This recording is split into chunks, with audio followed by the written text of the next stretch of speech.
Our guest is Jay Wammen, the Hardin County Ranchers High School head football coach. And Jay, hey, thanks for taking time to join us here on Black Hills TV. Yeah, thanks for having me today, Dwight. Yeah, always good to talk a little high school football. By the way, last spring when high school spring sports were shut down, did you have a little concern looking ahead to the fall? Yeah, we had no idea really what this year would bring. So it's good to see all the kids out there getting to have the opportunity to play football and cross country or whatever sport they're in, and having everyone back in the school system, which is the main thing. Let's talk about this season. You started off 0-2, which is not typical of Hardin County Ranchers football, but since then you're 2-0. A couple of tough games there at the start. There was. We had a tough schedule to start out with, but at the same time, we had a lot of injuries we were dealing with. Unfortunately, our starting quarterback, he's still out with injury. He hasn't played a game yet for us this year. So we're hoping to get full strength. We had 3 or 4 kids out against Wall and another 3 or 4 kids out against Faith, and had some injuries during the game. But, there's no excuses for those losses. We're expected to win a lot of those games, and traditionally we have. And we just got to learn from those losses and, find ways to make our team better in the process, and hopefully get everyone healthy and be there when it matters come playoff time. Jay, who's that quarterback that's injured, and who's taking his place? Kelby Het was going to be our quarterback. His brother was Camden. He played for us last year. He's a sophomore. He does a lot of good things, and we had to move his brother Keegan Het into the quarterback position, and he's done a good job. He's just never played the position before, so a lot of pressure on a sophomore who hasn't played the position, and he was going to be probably our best wide receiver. So we're taking our best wide receiver and moving him to quarterback, and then we have another hole at wide receiver, and it's just 9-man football. It's kind of hard to juggle players around like that. So we're looking forward to getting everyone healthy and seeing where we can be once we do that.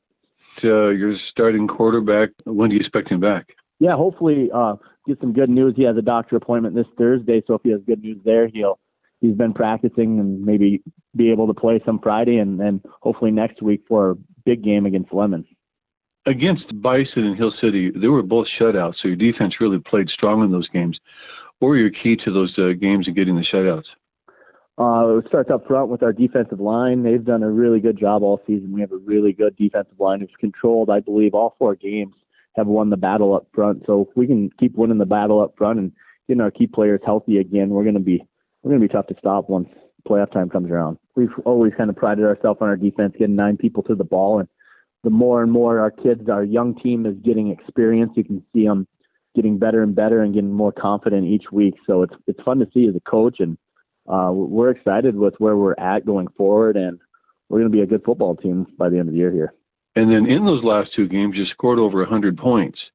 So who are your leaders here last couple games on offense?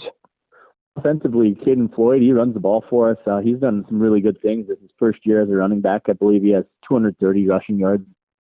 And then Callan Long, we moved him from center to fullback position this year, and we do some wildcat stuff with us, and he's really impressed me. He's ran for 492 yards and passed for 100, and also has passed for 153 yards in the last 2 games. So we were able to get Keegan Het back to wide receiver in a couple formations, and he's responded with 123 yards in the last 2 games. So it was nice moving some kids around and trying some different things that we had some success with, and we're going to keep doing that stuff going forward.